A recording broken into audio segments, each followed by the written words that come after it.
بسم الله والحمد لله والصلاة والسلام على رسول الله وعلى آله وصحبه ومن والاه رب اشرح لي صدري ويسر لي أمري واحلل عقدة من لساني يفقهوا قولي. Mes chers frères, mes chères sœurs, assalamu alaikum wa rahmatullah.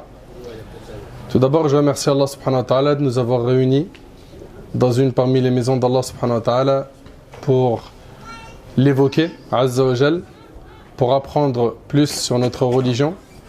Puis je remercie mon frère Sofiane, jazallah khair, pour l'invitation et pour les efforts qu'il fournit dans cette mosquée, qu'Allah subhanahu wa ta'ala le récompense, lui et les responsables de cette mosquée, qui font beaucoup d'efforts. Jazakumullah khair. Donc aujourd'hui, avec l'aide d'Allah tabarak wa ta'ala, on va parler du comportement à adopter face à la divergence. Comme vous le savez, quand on chemine, on revient vers Allah subhanahu wa ta'ala, on rencontre des gens qui vont nous expliquer la religion, qui vont nous apprendre à prier, à faire les ablutions, à apprendre notre croyance, etc.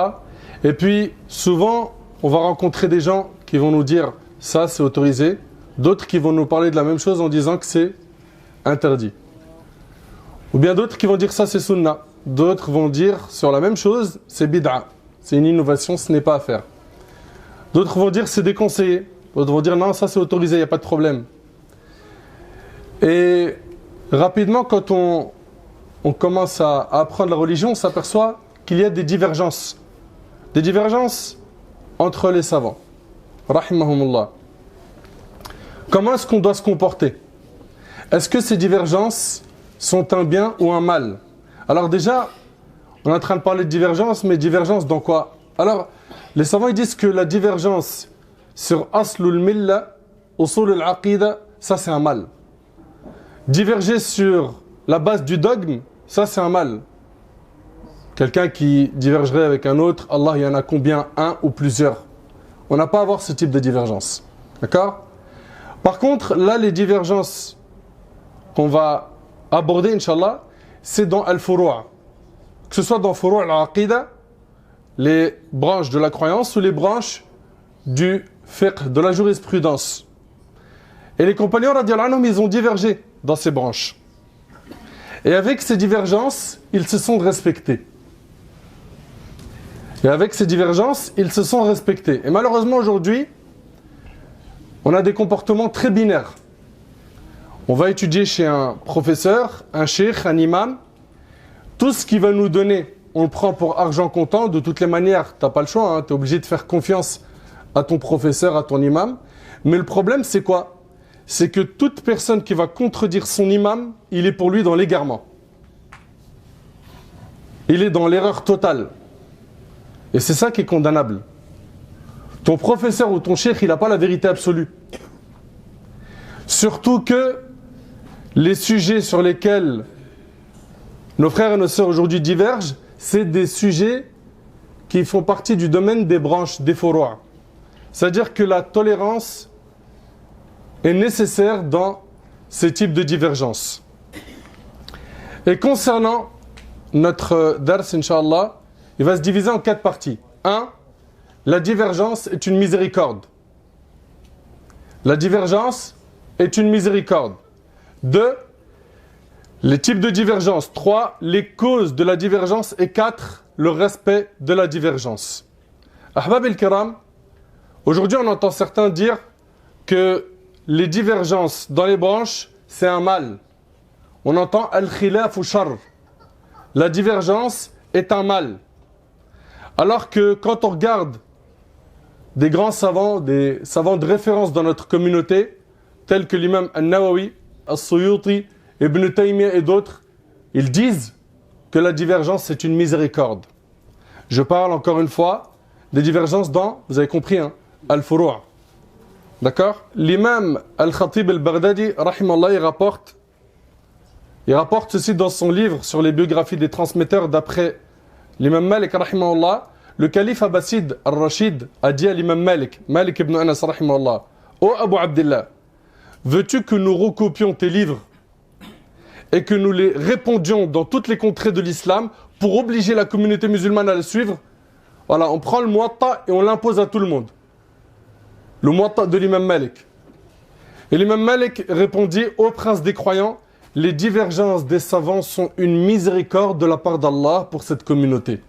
Ça, c'est l'imam Malik rahimahullah qui a dit ça. Il a dit: ô prince des croyants, les divergences des savants sont une miséricorde de la part d'Allah pour cette communauté. Chacun suit ce qu'il estime être fondé, chacun désire Allah. L'imam As-Suyuti rahimahullah, dans son livre, sache que les divergences entre les écoles doctrinales ou rites juridiques constituent dans la religion un immense bienfait et une grande vertu. Cette divergence renferme un secret subtil, dit-il, que perçoivent les savants et qui échappe aux ignorants. Ça, c'est ce que dit l'imam As-Suyuti rahimahullah. Les compagnons du prophète alayhi salatu wassalam, eux aussi n'exprimaient pas des opinions similaires, mais leurs débats ont été tenus avec beaucoup de sagesse et de respect. L'imam Ahmad rahimahullah, d'ailleurs, on lui a dit, c'est un homme qui lui a dit qu'il allait compiler les divergences, et il allait appeler ce livre le livre des divergences. Le livre des divergences.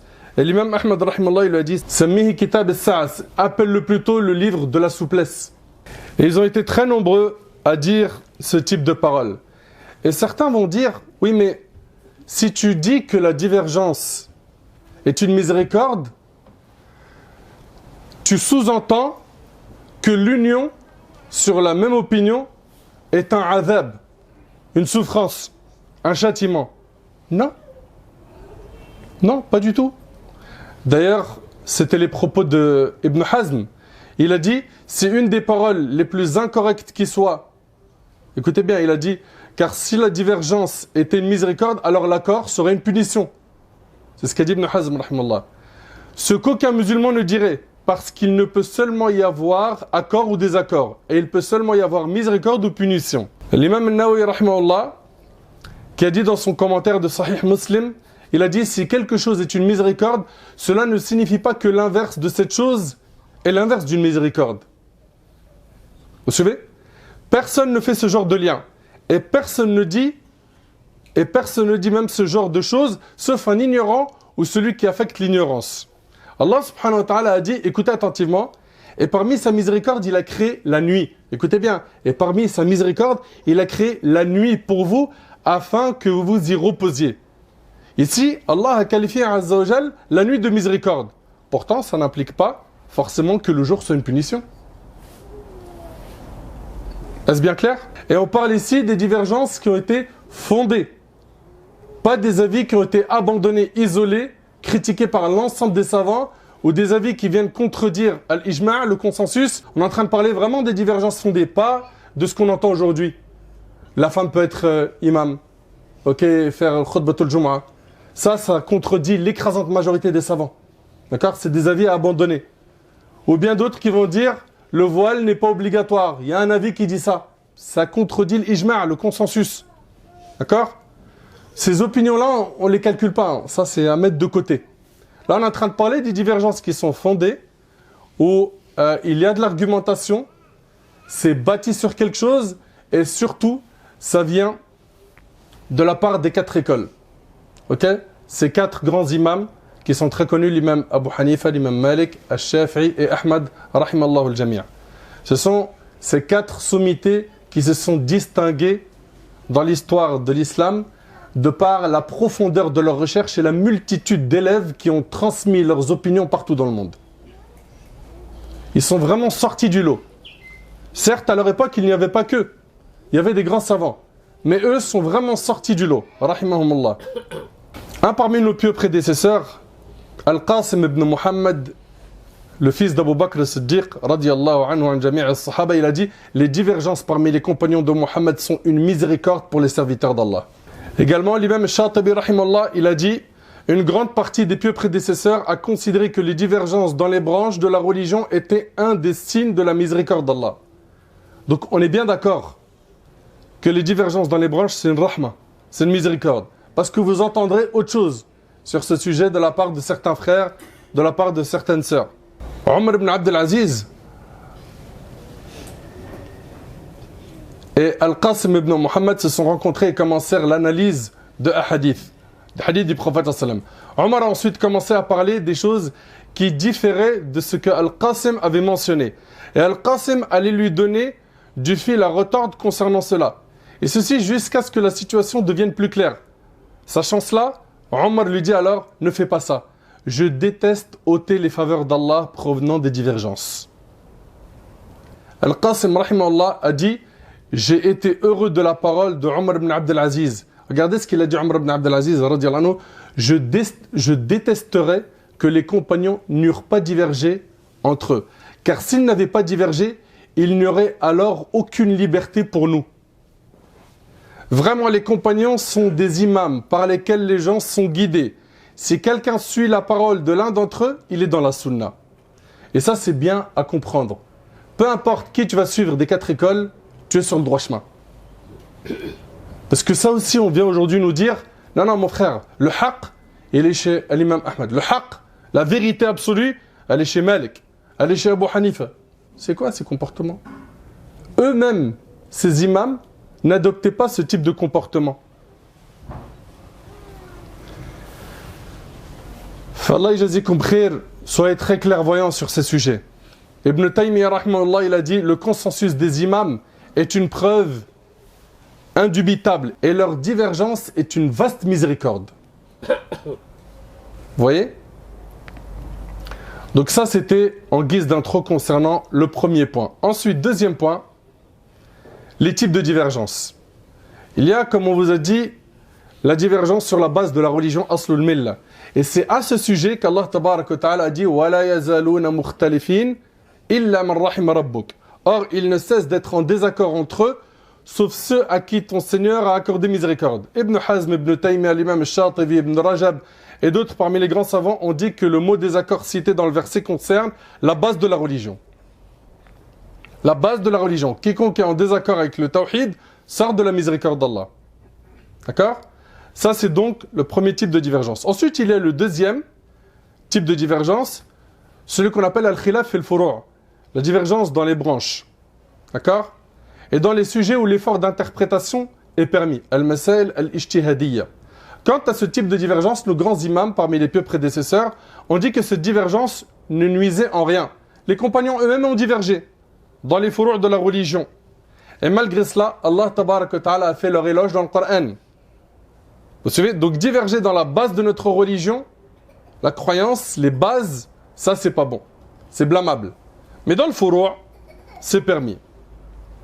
Puis troisième point, quelles sont les causes de la divergence?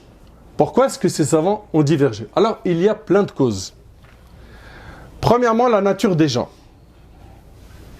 La nature même des hommes est d'être en désaccord sur toute chose. Les gens sur Terre n'ont pas la même nature. Ils ne sont pas tous de la même couleur, ils ne parlent pas de la même langue, ils n'ont pas le même comportement, la même intelligence, la même manière de penser, la même compréhension, la même manière de recevoir des informations. Dans toute chose, les gens ne sont pas pareils.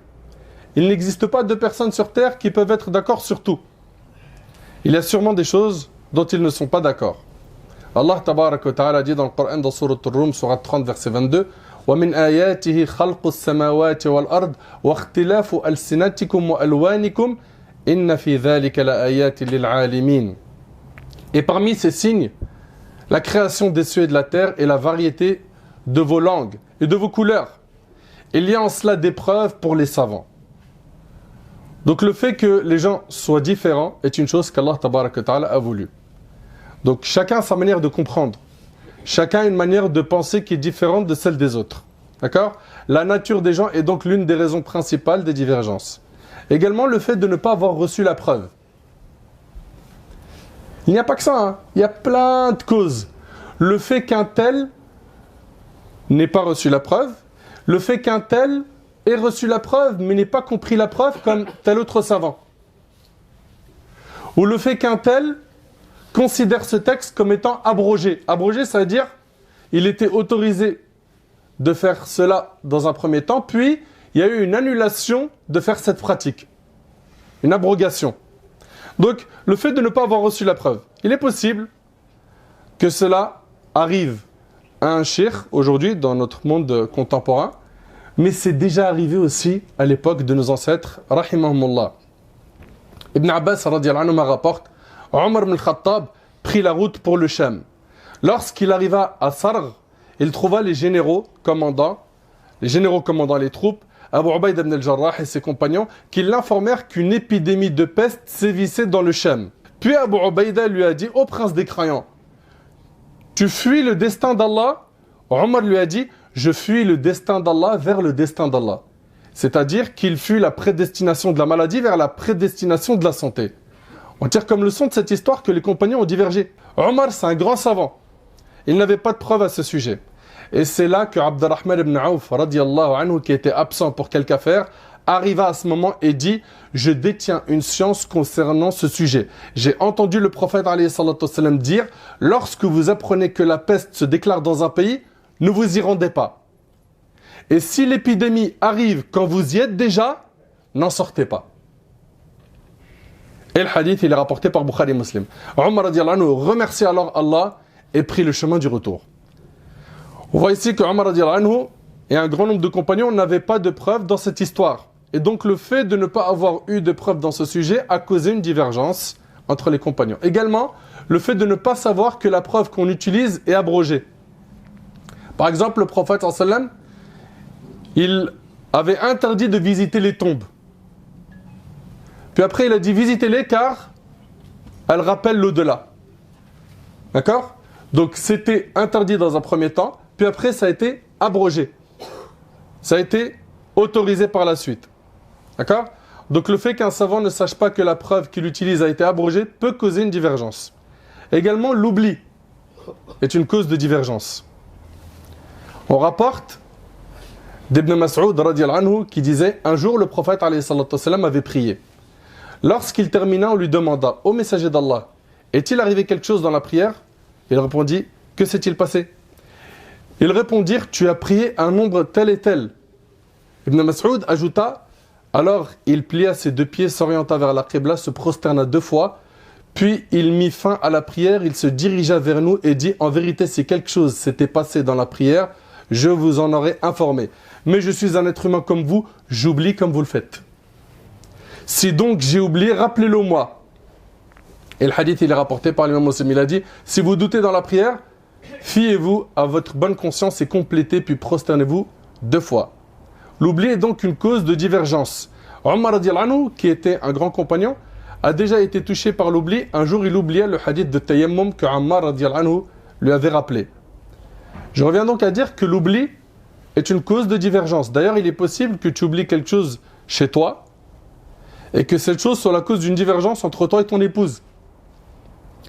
Et ta femme peut aussi oublier une chose et finir par diverger avec toi. L'oubli. Également, parmi les causes de divergence, il y a la compréhension de la preuve. Un tel parmi les compagnons, parmi les savants, va comprendre cette preuve de telle manière. Et subhanallah, quand on étudie le fiqh, des fois, on voit le même texte qui va servir à tel savant et à tel autre parmi les 4 écoles, et ils vont diverger alors que leur preuve est la même. Donc là, ici, c'est quoi la cause? C'est la compréhension du texte. Ibn Umar radiallahu anhuma rapporte lorsque le prophète sallam s'en est retourné de l'expédition des Ahzab, les coalisés, qui a eu lieu en l'an 5 de l'Hégire au mois de Shawwal, Jibril est venu à lui et lui a commandé de mener une expédition contre les Bani Quraïza, la dernière tribu juive de Médine à avoir trahi son engagement. Le prophète alayhi salatu wassalam a invité ses compagnons à se préparer et leur a dit qu'aucun d'entre vous ne prie la prière du Asr à moins d'être chez les Bani Quraïza. La phrase elle est claire. Le Asr, vous le priez que lorsque vous arrivez à Bani Quraïza. La phrase, elle vient du prophète sallam et il y a eu 2 groupes de compagnons. Ils ont divergé sur la compréhension de cette phrase. L'heure du Asr est arrivée alors que certains d'entre eux étaient en route et ils se sont divisés en 2 parties. Une partie qui a dit nous allons prier avant que l'heure du Asr ne se termine. Et une autre a dit non, le prophète sallam a dit qu'on doit prier l'Asr quand on arrive à Bani Quraïza. Un groupe a donc prié à l'heure et l'autre groupe il a prié dès qu'il arrivait chez les Bani Quraïza. Ok? Ils ont donc divergé. Certains ont prié l'Asr dès que son heure est rentrée, tandis que les autres ont retardé cette salat lorsqu'ils vinrent au prophète sallam et ils ont évoqué la divergence, il ne blâma aucun des deux parties. Et c'est rapporté par Bukhari et Muslim. Et sachez, mes frères et sœurs, que la compréhension des preuves est un don d'Allah qu'Allah tabaraka wa ta'ala accorde à qui il veut. Al-fahm, comprendre, parce qu'on a beaucoup de gens aujourd'hui qui apprennent. Ils apprennent beaucoup, mais ils comprennent peu. Et al-fahm, le fait de pouvoir comprendre les textes du Coran et de la Sunna, parce qu'aujourd'hui on les voit, notre jeunesse, ils viennent avec un texte, ils te disent « Akhi, regarde la Sunna. Tu vois pas là? Le hadith, il est rapporté par Bukhari. Tu comprends pas? On n'a pas de problème, nous, avec c'est rapporté par le Bukhari. Ala al-ayn wa ras. Mais est-ce que tu as compris le texte? Tu as lu son commentaire? Tu sais ce que les savants, ils ont dit sur ce sujet? C'est ça le problème, c'est qu'on n'a pas les bons réflexes. Pourquoi? Parce que ces jeunes, malheureusement, manquent d'éducation. Ils n'ont pas des bons éducateurs qui leur expliquent bien les choses. Et le prophète, alayhi salatu wassalam, dans le hadith de Muawiyah radiyallahu anhu, il a dit, quand Allah veut du bien à quelqu'un, il lui fait comprendre la religion. Et c'est rapporté par Bukhari et Muslim. Et malheureusement, wallahi, ça nous fait mal au cœur quand on reçoit des emails, des messages sur les réseaux sociaux, sur le téléphone, où les gens ils viennent, ils te posent une question et tu te dis mais comment il a pu comprendre ça? Moi je me rappelle une fois, et c'était quelque chose qui m'avait vraiment surpris, j'avais reçu un mail d'une sœur qui était convertie à l'islam. Et elle m'a dit comment faire avec ce hadith qu'on vient de m'envoyer. Et le hadith il est rapporté par l'imam al-Nasa'i. Le prophète alayhi salatu wassalam dit, écoutez attentivement, Allah n'accepte aucune action d'un polythéiste, mushrik, devenu musulman, jusqu'à ce qu'il quitte les polythéistes. Je répète, Allah n'accepte aucune action d'un polythéiste devenu musulman, jusqu'à ce qu'il quitte les polythéistes. En deux mots, cette personne qui s'est convertie à l'islam, tant qu'elle vit dans une terre de non-musulmans, eh bien, Allah subhanahu wa ta'ala n'accepte pas d'elle ses actions. Donc voilà, elle est venue avec ce hadith.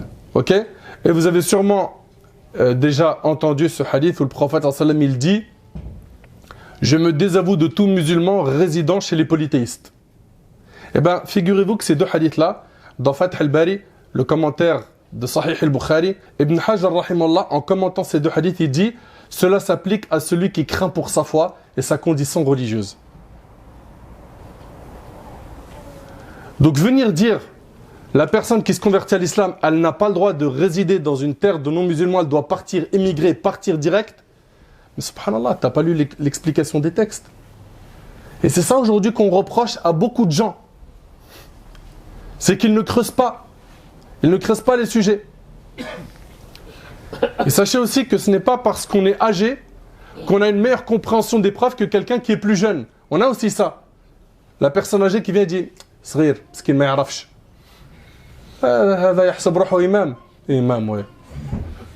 C'est un petit, il ne connaît rien. Comment ça, imam quoi? Je connais le Coran, il n'était même pas encore né. Pas de problème. C'est très bien, mashallah. Mais ça se trouve, tu n'as pas une compréhension fine de la religion comme cette personne qui est plus jeune que toi. Et bien sûr, pour avoir cette compréhension saine de la religion, il faut quoi? Il faut taqwallah. Allah tabarak wa ta'ala, il a dit wattaqullah wa yu'allimukumullah. Et craignez Allah, et Allah vous enseignera. Cheikh al-Islam, rahimahullah, lorsqu'il avait du mal à comprendre un sujet de la religion, il priait la nuit. Il se prosternait pour Allah. Il pleurait par crainte d'Allah. Il suppliait Allah. Et il invoquait Allah subhanahu wa ta'ala en ces termes. Ya muallim Daoud, allimni. Wa ya mufahim Sulayman, fahimni. Ô toi qui as enseigné à Daoud, enseigne-moi. Ô toi qui as fait comprendre à Sulayman, fais-moi comprendre. Invoquons donc Allah afin qu'il nous ouvre la porte de la compréhension de la religion. Si Allah tabaraka wa ta'ala voit en nous la sincérité, il nous accordera le plus beau des cadeaux du monde, à savoir la compréhension du din. Dhalika fadlullah yu'tihi man yasha, wallahu dhul fadlil azim. Telle est la grâce d'Allah qu'il donne à qui il veut. Et Allah est le détenteur de l'énorme grâce. Un jour, les compagnons du prophète sallallahu alayhi wa sallam ont exprimé un désaccord à Omar ibn Khattab radiyallahu anhu. Car Omar, il avait pris dans son assemblée de consultation Ibn Abbas radiyallahu anhu. Ibn Abbas, il était jeune. Il était jeune comparé à d'autres compagnons. Et donc, ça ne leur a pas plu. Omar a voulu leur montrer que ce n'était pas par l'âge qu'on reconnaît une personne de science, ni par l'ancienneté dans la religion, mais par la sincérité qu'on a envers le Créateur. Omar voulut montrer qu'Ibn Abbas méritait bien sa place et qu'il avait de la science. Alors il demanda aux compagnons, que dites-vous de Surat al-Nasr? Vous la connaissez? Donc, dans la traduction des versets, Allah Tabaraka wa Ta'ala, il dit, lorsque vient le secours d'Allah ainsi que la victoire, et que tu vois les gens entrer en foule dans la religion d'Allah, alors par la louange, célèbre la gloire de ton Seigneur et implore son pardon, car c'est lui le grand accueillant au repentir. Omar radiallahu anhu leur a dit, que dites-vous de ces versets? Ils dirent, nous disons qu'Allah a dit à son prophète que lorsque le secours d'Allah ainsi que la victoire te viendront, multiplie la demande de pardon et de repentir. Puis Omar s'est retourné vers Ibn Abbas et lui a dit, qu'en dis-tu ô Ibn Abbas de ces versets? Ibn Abbas a dit, j'ai un autre avis dessus. Omar a dit, fais-nous en part. Ibn Abbas dit alors, il s'agit de l'annonce de la mort du prophète alayhi salatu wassalam. Allahu Akbar. Je vais répéter les versets. Lorsque vient le secours d'Allah ainsi que la victoire, et que tu vois les gens entrer en foule dans la religion d'Allah, alors par la louange célèbre la gloire de ton Seigneur et implore son pardon, car c'est lui le grand accueillant au repentir. Ces versets-là annonçaient la mort du prophète sallallahu alayhi wa sallam. C'est-à-dire que par ces versets, Allah est en train de dire au prophète sallallahu alayhi wa sallam qu'il va bientôt mourir. Et Omar radiallahu anhu a dit effectivement au Ibn Abbas, je ne sais rien d'autre au sujet de ce verset, si ce n'est ce que tu as cité. Subhanallah. Et comme je vous l'ai dit, la compréhension est un don d'Allah subhanahu wa ta'ala. Un don d'Allah tabaraka wa ta'ala. Vous savez, il y a plein d'histoires qui montrent que les compagnons radiallahu anhum, ils ont divergé sur certains sujets, mais ça n'a rien enlevé dans leur fraternité et dans l'amour et le respect qu'ils avaient les uns envers les autres. Abu Huraira radiallahu anhu, vous voyez que celui qui se levait en état d'impureté majeure ne pouvait pas jeûner. Jusqu'à ce qu'il fût informé par une des épouses du prophète sallallahu alayhi wa sallam du contraire, et une fois informé, il revint sur sa parole. On voit bien qu'il y avait des divergences à son époque. Ibn Amr, radiallahu anhu an jami' as-sahaba, il était de l'opinion que quand une femme fait le ghusl, elle devait défaire ses nattes. Puis Aïcha entendit cela et dit, ô Ibn Amr, qu'est-ce que c'est étrange ce que tu rapportes? Il ordonne aux femmes de défaire leurs nattes, pourquoi ne pas aussi leur ordonner de se raser les cheveux? Je prenais mon bain avec le prophète sallallahu alayhi wa sallam alors que nous étions en état de grande impureté dans un même récipient et je ne faisais pas plus que de verser 3 poignées d'eau. Ici on voit qu'Ibn Amr était en divergence avec Aïcha radiallahu anha. Uthman ibn Mas'ud, 2 grands compagnons radiallahu anhuma, ils ont divergé. Il est rapporté dans Sunan Abi Daoud que Uthman ibn Affan a prié durant les jours de pèlerinage 2 rak'at. Et ce, tout le long du premier moitié de son califat. Pour le reste de son califat, il a achevé 4 unités à Mina. Et on sait qu'à Mina, la sunna, c'est 2 rak'at sans faire jama', sans faire le regroupement des prières. Chaque prière, elle est priée en son temps, et les prières de 4 sont réduites à 2. Et Uthman ibn Affan, radiallahu anhu, dans le reste de son califat, il a prié 4 au lieu de prier 2. On s'est référé alors à Ibn Mas'ud pour s'enquérir sur la question. On lui a dit que Uthman a achevé 4 unités de prière. Alors Ibn Mas'ud radiallahu anhu a dit, Inna lillahi wa inna ilayhi raji'un. Il n'a donc pas agréé ce que Uthman radiallahu anhu a fait. Cependant, quand il fit la prière derrière Uthman, il a fait comme lui. Il a prié 4. Il n'a pas dit, non, la sunna c'est 2, je vais aller moi faire un groupe de compagnons et on va nous faire la sunna et diverger avec le calife. Subhanallah. Et quand on lui a dit, mais tu es en désaccord avec lui et tu pries derrière lui, malgré le désaccord, qu'est-ce qu'il a dit? Il a dit, al-khilafu shar. La divergence est certes un mal. Pourquoi diverger avec nos frères dans le furu' et se désunir pour ça?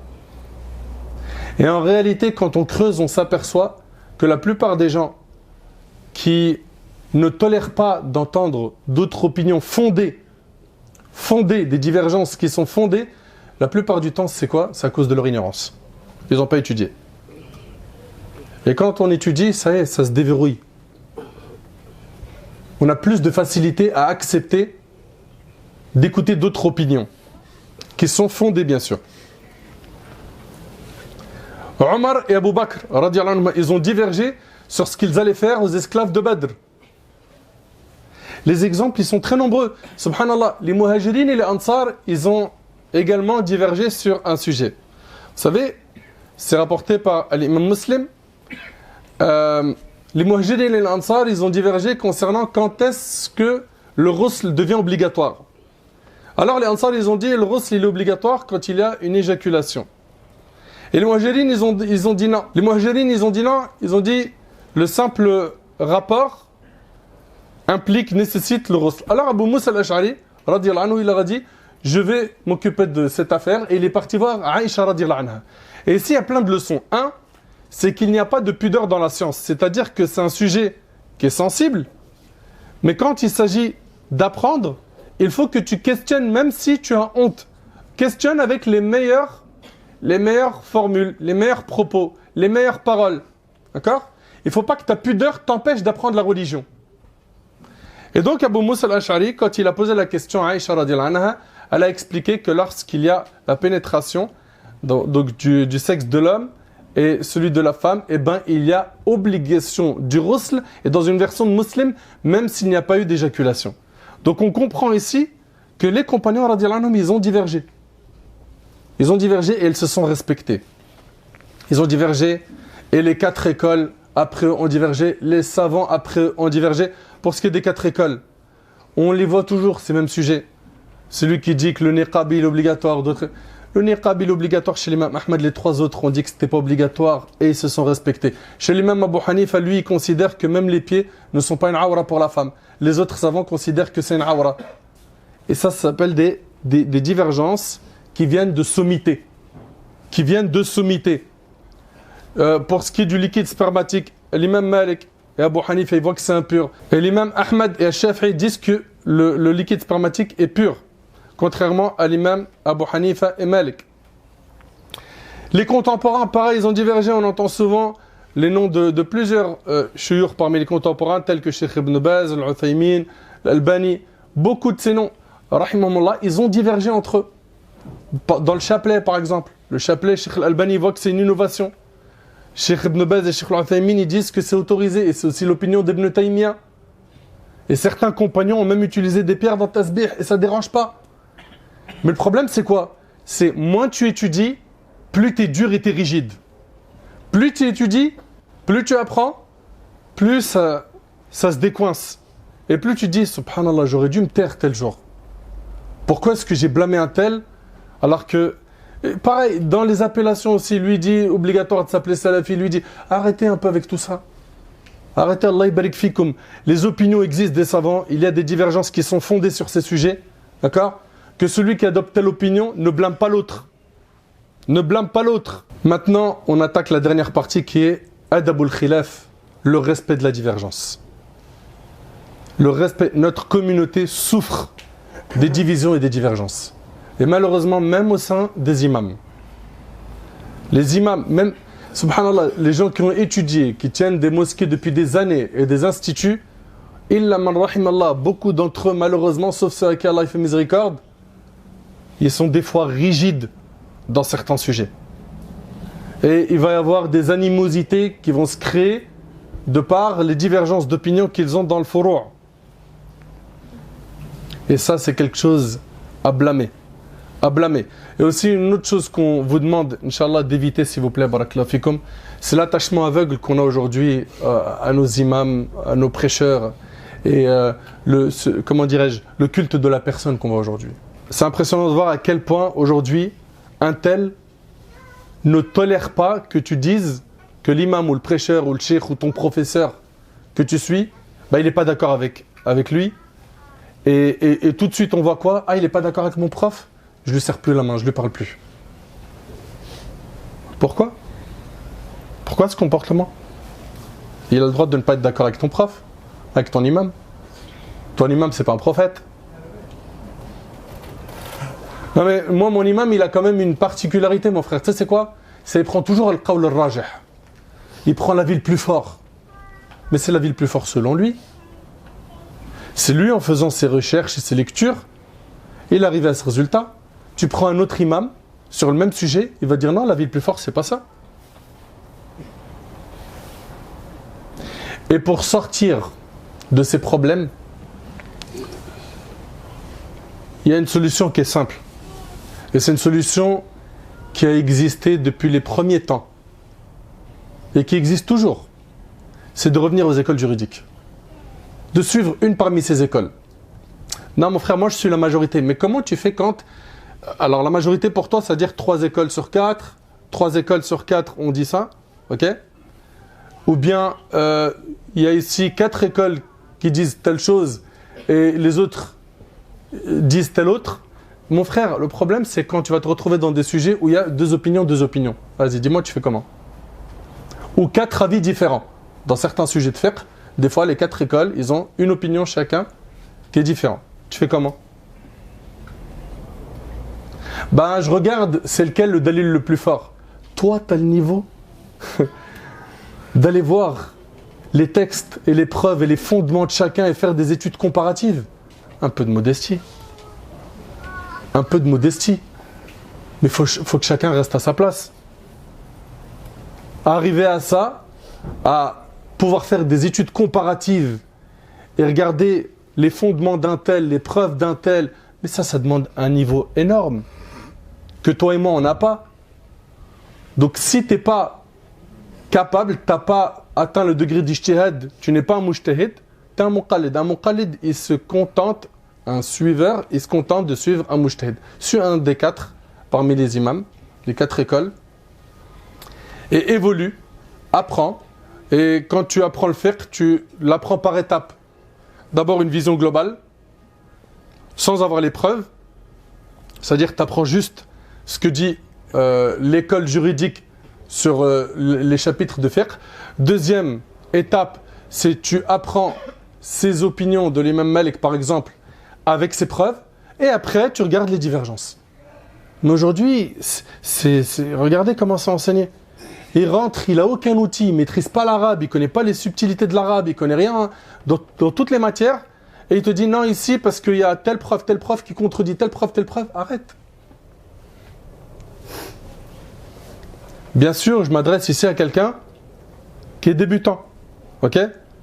Et qui n'a pas les outils pour pouvoir rentrer lui-même dans ses livres, ses océans, les ummahat, les grands livres, et comprendre tout seul.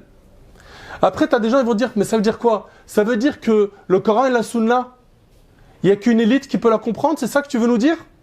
Et ça aussi, c'est une ambiguïté. Non. Le Coran, tu veux le lire pour le méditer, pour te rapprocher d'Allah, comprendre ce qu'Allah veut de nous. Bien sûr que tu peux le faire. Et ça, c'est accessible à tout le monde.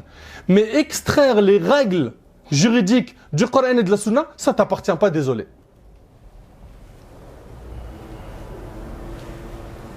Ça ne t'appartient pas.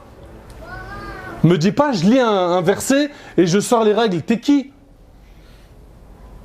Ou bien je lis les hadiths du prophète sallam et je te dis tout de suite les 15 leçons que contiennent chaque hadith. Un peu de modestie, ok ? Restons à nos places, barakallahu fikum. Donc s'il vous plaît, ne vous attachez pas aveuglement aux imams, aux prêcheurs. Vous voulez vous attacher à quelqu'un, attachez-vous aux 4 écoles sans pour autant rendre égaré ou innovateur celui qui ne suit pas la même école juridique que vous. D'accord ? Donc ça, c'est un point qui est très important. Allah yabarik fikum.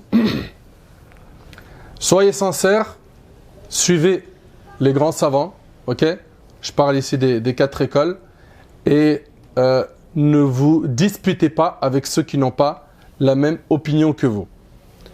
Et ne soyez pas de ceux qui vont s'allier et se désavouer en fonction de mon cheikh ou de mon imam ou de mon prof. Ça, c'est aussi un gâchis qu'on voit. Moi, j'aime ceux qui aiment mon cheikh. Et je déteste ceux qui détestent mon cheikh. C'est un égarement, ça. Al-hub yakunu lillah. Quand on aime pour Allah. Pas pour tel cheikh. Et quand on déteste, c'est pour Allah. Pas pour tel prof ou tel prêcheur. Faites-y très attention, Allah yajazikum khair. Et l'imam al-Shatibi rahimallah, il a dit certains ont trébuché, ils ont pris un mauvais chemin car ils se sont détournés des preuves et ils s'en sont remis aux hommes. Ici, ils ont fait quoi? Un ta'assub a'ma.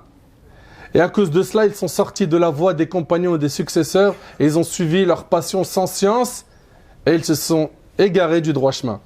Et Ibn Taymiyyah, rahimahullah, il a dit « Nul n'a le droit de désigner une personne pour la communauté en appelant à sa voix, en s'alliant et en se désavouant pour elle, excepté le prophète sallam. » Aujourd'hui, on dit « C'est lui qui a la vérité absolue, personne d'autre. » T'as pas le droit de faire ça. Et nul n'a le droit de désigner des paroles pour la communauté en appelant à elle et en s'alliant et en se désavouant pour elle, en dehors des paroles d'Allah, de son messager, et ce sur quoi la communauté s'est réunie. Et quiconque fait cela aura commis les actes des gens de l'innovation et des passions. Et Ibn Taymiyyah rahimahullah dit également, quiconque s'attache aveuglement à un des imams en particulier en dehors des autres, ce dernier est comme celui qui s'est attaché aveuglement à un des compagnons en particulier en dehors des autres, tout comme le Rafidi qui s'attache aveuglement à Ali, et comme le Khariji qui critique Uthman et Ali. Quiconque fait cela aura agi comme les gens de l'innovation et des passions. Donc faites-y attention, Allah yajazikum khair. Ok? Et que ton professeur ou ton cheikh, il faut que tu acceptes que quelqu'un te dise sur ce sujet-là il s'est trompé ou il a fait une erreur. Il n'est pas infaillible. Ok? Deuxièmement, la sincérité. Donc on a dit la sincérité et de suivre une école. Se détacher des passions. Se détacher des passions. Renouvelle ta foi. Renouvelle ton intention. Ok? Et pose-toi les bonnes questions. Pourquoi est-ce que je suis venu étudier? Pour Allah ou pour une autre raison? Pourquoi est-ce que je débat? Pour mes passions? Pour mon ego? J'aime bien gonfler mon nefs? Si c'est le cas, change ton intention. Change ton intention très rapidement. La passion est un roi injuste, ignorant, qui ferme les oreilles et les yeux face à la vérité. Ibn Taymiyyah rahimahullah, il a dit: quiconque juge les gens sans science a contredit la parole d'Allah et ne poursuit pas ce dont tu n'as aucune connaissance. Et quiconque juge les gens sans équité, et c'est ce qu'on voit aujourd'hui le plus, a contredit la parole d'Allah, et que la haine pour un peuple ne vous incite pas à être injuste, pratiquer l'équité, cela est plus proche de la piété. Aujourd'hui, on voit que quand on est en désaccord avec tel groupe, ou tel imam, ou telle personne, eh ben, parfois on manque d'équité. Parce qu'on n'aime pas cette personne, sa pensée, ses opinions, eh ben, on va être injuste. On va tomber dans volm. Et ça, ce n'était pas le comportement de nos ancêtres, rahimahullah. Ils sont restés justes, même avec les personnes avec qui ils divergeaient, avec qui ils ne s'entendaient pas. Et prenez garde à ne pas tomber dans ces fléaux qu'on voit sur le net, manger la chair des gens de science, rabaisser les savants, rabaisser les imams, rabaisser les prêcheurs. En fait, on rabaisse tout le monde au point où on détache les gens de la religion. Plus personne n'est crédible. Ibn Asakir, rahimallah, il a dit: sache mon frère qu'Allah te préserve que la chair des savants est empoisonnée, et que la loi d'Allah concernant ceux qui dénigrent les savants est connue, et que celui qui ne retient pas sa langue en disant des choses négatives sur les savants, Allah l'éprouvera avant sa mort par la mort de son cœur. Faites attention, Allah barik fikum, ne tombez pas dans ça. Soyez toujours de ceux qui vont avoir un bon comportement. Ne sois pas heureux de voir tel frère ou tel imam tomber dans l'erreur. Aie de la rahma dans ton cœur. L'imam Shafi'i, rahimahullah, regardez cet homme impressionnant. Quand il débattait, regardez l'état d'esprit qu'il avait. Il disait: je n'ai jamais débattu avec quelqu'un sans demander à Allah que la vérité jaillisse de sa bouche. Je répète, je n'ai jamais débattu avec quelqu'un sans demander à Allah que la vérité jaillisse de sa bouche à lui. Ça montre l'ikhlas. Ça montre que son ego, il n'avait pas de place. Aussi, avoir le bon soupçon envers celui qui a un autre avis que le tien. Il est possible que tu aies tort ou raison. Et il en est de même pour celui qui diverge avec toi.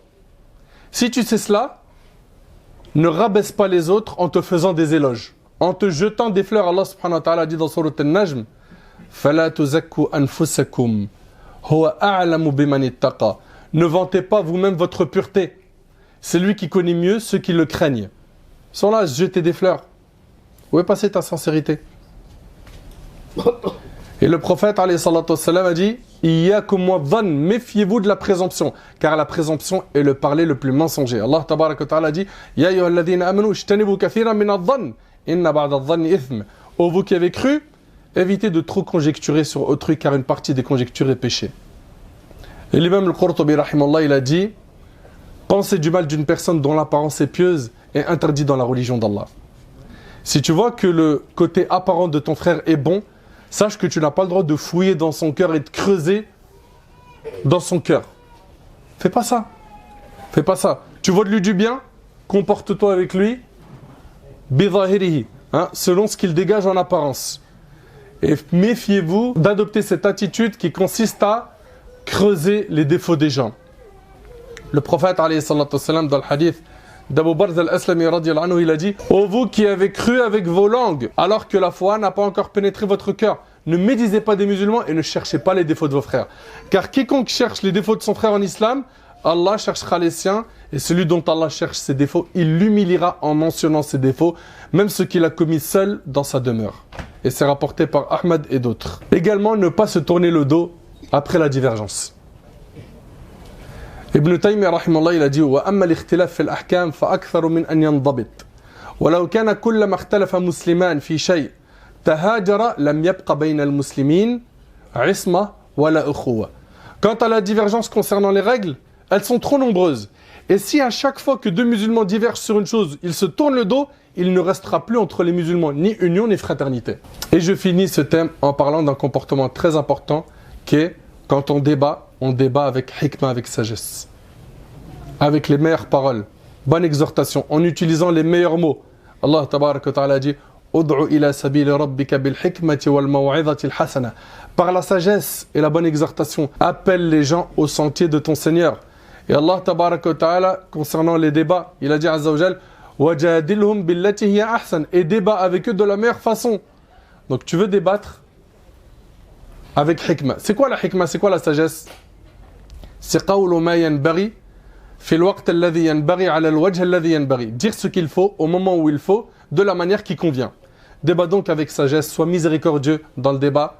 Si par exemple tu débats avec un frère, ne sois pas orgueilleux. N'aie pas pour objectif de le piétiner, de le mépriser. Recherche par ce débat le haqq, la vérité.